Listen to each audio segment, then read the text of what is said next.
E agora a gente repercute com o mestre em Relações Internacionais, Urian Fancelli, que já está aqui com a gente. Urian, boa tarde para você, bem-vindo. Vou começar com um dos assuntos mais polêmicos que o presidente levantou mais uma vez e agora no BRICS também, que é a questão da moeda única. O que você acha? Qual que é a sua análise de como ele se referiu e como é que o presidente tem se comportado, suas falas até agora nesse encontro?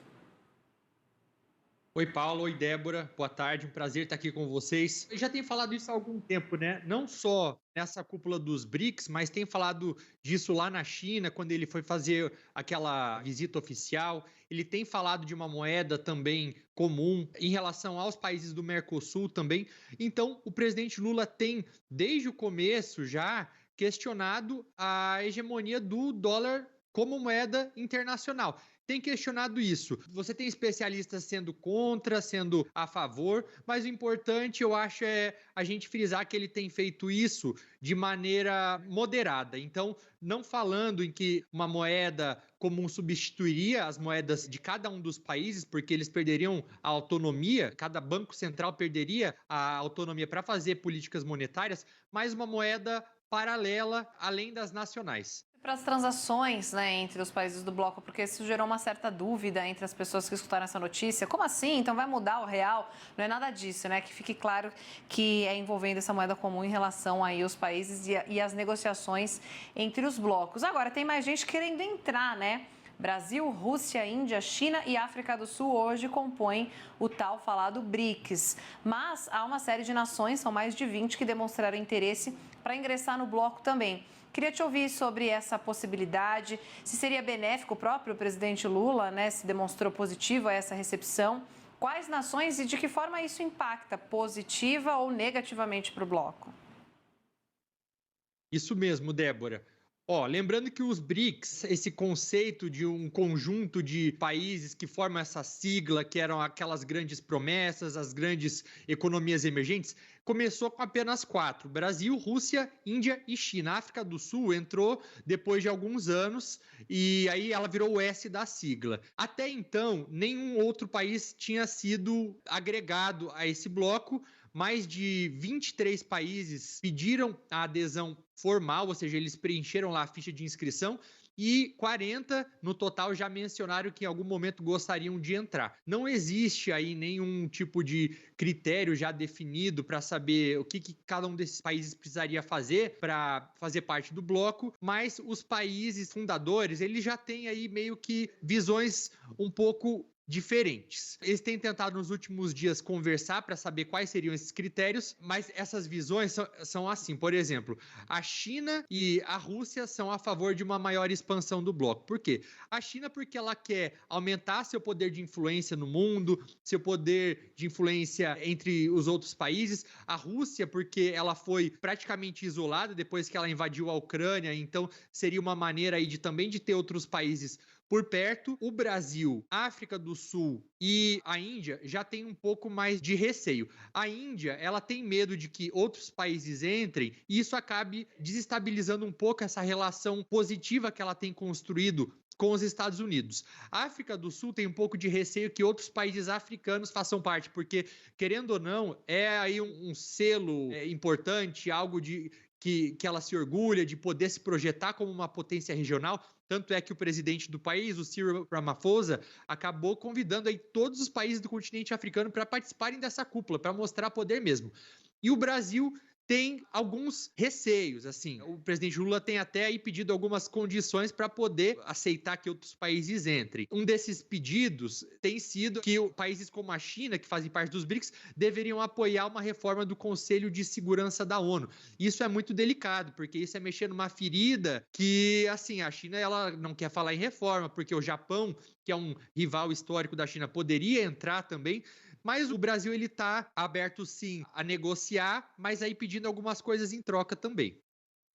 Urian, quero tocar em outro ponto também, que o presidente Lula sempre traz à tona. A gente sabe que ele tem uma ligação muito próxima com a Argentina, pelo menos até agora, né? Porque as prévias aí das eleições estão mostrando a direita avançando. Mas, enfim, eu vou colocar uma fala do presidente no BRICS, falando sobre a crise da Argentina, do interesse dele de trazer o país para dentro também desse grupo. E aí eu quero repercutir com você. Vamos ver primeiro a fala do presidente. Quando houve a crise em 2008 nos países ricos, o FMI não se manifestou. Até parecia que o FMI não existia. Agora, quando tem uma crise em qualquer país pequeno, seja da África ou da América Latina, o FMI resolve dar palpite, resolve falar, resolve meter o bico. Sabe, quando na verdade ele deveria ajudar. Deveria ajudar, mas não ajuda. O dinheiro que ele põe lá é quase como se fosse um cabresto. O país fica preso àquilo e não consegue sair. E a gente pode ver isso, a situação da Argentina. Como é que está difícil por causa do empréstimo que foi feito por interesses políticos do FMI. Os 44 bilhões emprestados ao Macri na época das eleições. Há quem diga na Argentina que esse dinheiro foi emprestado por conta das eleições para que o Macri pudesse ganhar as eleições. Ele não ganhou, o Alberto Fernandes ganhou e o Alberto ficou com a dívida e que agora tem que pagar. E nós sabemos da situação da Argentina. Teve uma seca muito forte, perderam 25% da sua agricultura. E eu, por exemplo, defendo que os nossos irmãos da Argentina possam participar dos BRICS. Eu defendo isso, vamos ver na reunião como é que fica, mas eu defendo, se vai ser agora, se vai ser daqui ao mês, 2 meses, tudo. Mas eu defendo que é muito importante a Argentina estar nos BRICS, e até porque tem uma coisa muito importante, o Brasil não pode fazer política de desenvolvimento industrial sem lembrar que a Argentina é um país que tem que crescer junto com o Brasil. Nós temos que compartilhar as coisas que nós fazemos com a Argentina. Os nossos empregos, né? É isso que eu quero. Eu quero que a Argentina tenha poder de compra para comprar mais e tenha coisa para vender mais. Sabe? Eu quero a Argentina bem, eu quero a Bolívia bem, eu quero o Uruguai bem, eu quero o Paraguai bem, eu quero o Equador bem, eu quero todos os países bem, porque isso vai garantir paz no planeta Terra. E aí, Urian, esse foi o Conversa com o presidente, a live. Ele está chamando de live, mas a conversa, a entrevista que ele tem feito pelo menos uma vez por semana, defendendo mais uma vez os hermanos. Queria que você desse a sua opinião a respeito de, mais uma vez, ele estar querendo, né, ajudar a Argentina diante dessa grande possibilidade de realmente se mudar o presidente e sair de esquerda para a direita o país aqui, né? Complicado, né, Paula? Até mesmo porque o Milei, que é quem ficou em primeiro lugar nas primárias, já disse que ele não comercializa, que ele não faz negócio com comunistas, se referindo à China. Então, assim, como eu vejo essa fala do Lula, não me chama atenção o fato só dele ter mencionado a Argentina, não, tá?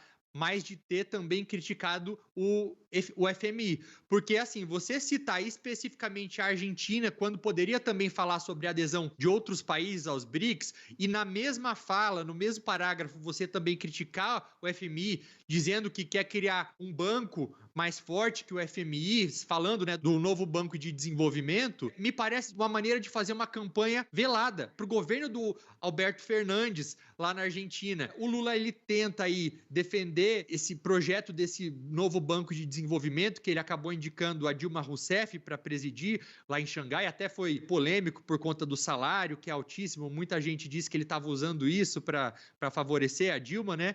Mas esse banco ainda, a atuação dele até agora foi muito pequena. Eu tenho um dado aqui que diz o seguinte, e eu tirei do The Economist, que desde 2015, esse novo banco, ele emprestou 33 bilhões de dólares para quase 100 projetos, que é um número, assim, é menor que o Banco Mundial, por exemplo, emprestou só no ano de 2021. Então, assim, tem que fazer bastante exercício para crescer mais se ele quiser ser mais forte e quiser que esse banco seja realmente uma alternativa às instituições de Bretton Woods, que são essas já existentes.